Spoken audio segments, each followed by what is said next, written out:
Fiscal policy. तो fiscal policy क्या होती है? अच्छा, जब हम कार में बैठते हैं तो उसमें एक स्टीयरिंग होती है। तो जब भी हम को कार को किसी भी डायरेक्शन में मोड़ना होता है तो हम उस स्टीयरिंग का यूज़ करते हैं। वैसे ही कुछ फिस्कल पॉलिसी भी होती है गवर्नमेंट के लिए, कि जब भी गवर्नमेंट को इकोनॉमी को किसी डायरेक्शन में मोड़ना होता है, when it has to steer the economy in the certain direction for some purpose, for some specific purpose, it takes help it take help from the fiscal policy. It's a tool basically. So I can define fiscal policy as the steering which is in the hand of the government to steer the economy of the country, or I can say it's a tool for the government to affect the direction in which the economy is going, or something like that. ये होगी पहली चीज़।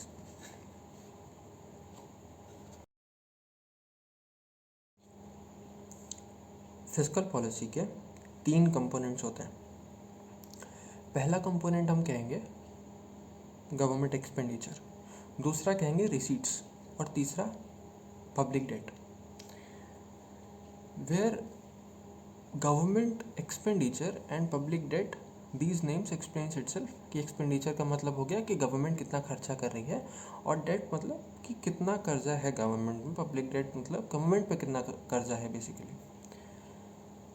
Government receipts मतलब उसके पास कितना पैसा है आ रहा है, इनकमिंग कितना है, आउट गोइंग तो एक्सपेंडिचर डिफाइन कर रहा है, इनकमिंग कितना है ये गवर्नमेंट रिसीट्स डिफाइन करती हैं।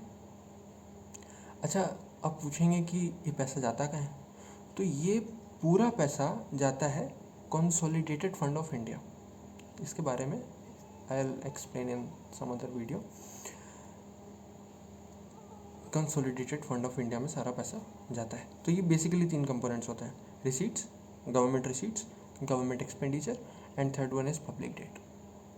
ठीक, इसी से फिस्कल पॉलिसी डिफाइन होती है ना। अब एक और क्वेश्चन आता है, और ये बहुत बेसिक क्वेश्चन पूछना चाहिए सबको, कि फिस्कल पॉलिसी तो ठीक है, बट हम लोग मार्केट में भी तो छोड़ सकते हैं। मार्केट अपने आप को ड्राइव कर सकता है, उसके अंदर इतना कैपेसिटी है, इतना ही एफिशिएंट है कि वो अपने आप को ड्राइव कर सकता है। तो गवर्नमेंट को फिस्कल पॉलिसी लाने की क्या ज़रूरत पड़ती है? भाई कुछ तो ऑब्जेक्टिव होता होगा कि गवर्नमेंट क्यों ला रही है fiscal policy. There should be some objective, there must be some objective with which the government is bringing this fiscal policy, why it is using fiscal policy to steer the economy. So there should be some objectives. So I think there can be many objectives, but I think there are 3 objectives which you can say they are the main objectives of the government, why it is using the fiscal policy to steer the economy. तो पहला अगर हम कहें कि पहला जो objective है, तो बेसिकली पहला हम कहेंगे कि this it helps government to reduce the economic inequality. अब आप कहेंगे ये कैसे? ये एक बेसिक क्वेश्चन आता है कि भाई कैसे फिस्कल पॉलिसी इकोनॉमिक इनइक्वालिटी को कैसे कम कर सकती है? तो हम पहला एग्जांपल देते हैं progressive taxation. Government progressive taxation को फॉलो करती है, तो हम कहेंगे प्रोग्रेसिव टैक्सेशन क्या होता है? तो प्रोग्रेसिव टैक्सेशन होता है कि जो इंसान जितना ज़्यादा पैसा कमा रहा है, जितनी ज़्यादा वैल्यू है उसके पास, उसका कितना ज़्यादा कमा रहा है, उस पर उतना ही ज़्यादा टैक्स लगता है। बेसिकली इतना ही है कि प्रोग्रेसिव टैक्सेशन मतलब आप जितना ज़्यादा कमाएंगे उतना ही ज़्यादा आपके ऊपर टैक्स लगेगा। जैसे जो इंसान 10 लाख कमा रहा है और जो इंसान 40 लाख कमा रहा है, तो जो 40 लाख कमा रहा है, मान लीजिए फ्लैट 10% टैक्स है, फ्लैट 10% टैक्स। तो जो 10 लाख कमा रहा है वो टैक्स में 1 लाख रुपए दे रहा है, और जो 40 लाख कमा रहा है वो 4 लाख दे रहा है। तो ये जो टैक्सेशन में डिफरेंस है ना, तो जो 40 लाख कमा रहा है वो ज़्यादा टैक्स दे रहा है कंपेयर टू जो 10 लाख कमा रहा है। दिस इज़ प्रोग्रेसिव टैक्सेशन, कि जितनी ज़्यादा आप वैल्यू कमाते हैं, जितना ज़्यादा आप कमाते हैं, उतना ही ज़्यादा टैक्स देंगे आप। इससे क्या होता है कि इनइक्वालिटी जो सोसाइटी में आती है, इकोनॉमिक इनइक्वालिटी जो आती है, वो कम हो जाती है कुछ हद तक।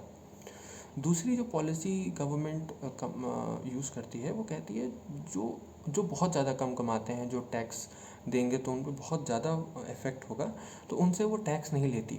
जैसे लास्ट ईयर तक 5 लाख तक की इनकम पे कोई भी टैक्स नहीं था। इनकम पर जो पर्सनल इनकम होती थी, उस पर कोई भी डायरेक्ट टैक्स 5 लाख तक इनकम नहीं लेते थे। इस साल वो बढ़ा के 8 लाख कर दिया गया है न्यू टैक्स पॉलिसी के अंतर्गत। तो 8 लाख तक की कोई भी टैक्स नहीं, डायरेक्ट टैक्स नहीं लिया जाएगा किसी भी इनकम पर, पर्सनल इनकम पर सर। तो जो दूसरी हम कहेंगे कि दूसरा जो ऑब्जेक्टिव हो सकता है, जो होता है ऑब्वियसली, वो होता है प्राइस स्टेबिलिटी। जब भी आपने देखा है कि मार्केट में प्राइस लेवल इंक्रीज़ होता है, तो हम सबसे पहले कहते हैं सरकार क्या कर रही है, government should do something about this. The general price level of all the commodities are rising, general price levels are rising. So what the government is doing, we started blaming the government. तो सब blame कर रहे हैं, तो उसका कुछ reason होगा। हाँ, रीज़न है कि फिजिकल पॉलिसी के थ्रू जो हमारा प्राइस स्टेबिलिटी ला सकती है गवर्नमेंट किसी भी कमोडिटी के प्राइसिंग में, ये गवर्नमेंट का काम है बेसिकली, ठीक है। तो वो गवर्नमेंट प्राइस स्टेबिलिटी ला सकती है। तीसरा ऑब्जेक्टिव है, गवर्नमेंट क्या करती है कि इकोनॉमिक ग्रोथ को इसको बढ़ाना रहता है थ्रू फिजिकल पॉलिसी। तो ये हम कहेंगे कि ठीक है, लेकिन ग्रोथ रेट को हम कैसे बढ़ाएंगे, इकोनॉमिक ग्रोथ रेट को कैसे बढ़ाएंगे? तो पहला है कि सेविंग्स को बढ़ाना पड़ेगा। सेविंग्स को बढ़ाना पड़ेगा विया कंट्रोलिंग एक्सपेंडिचर। और जब हम एक्सपेंडिचर कंट्रोल करने की बात करते हैं ना, तो मेनली हम रेवेन्यू एक्सपेंडिचर कंट्रोल करने की बात कर रहे होते हैं।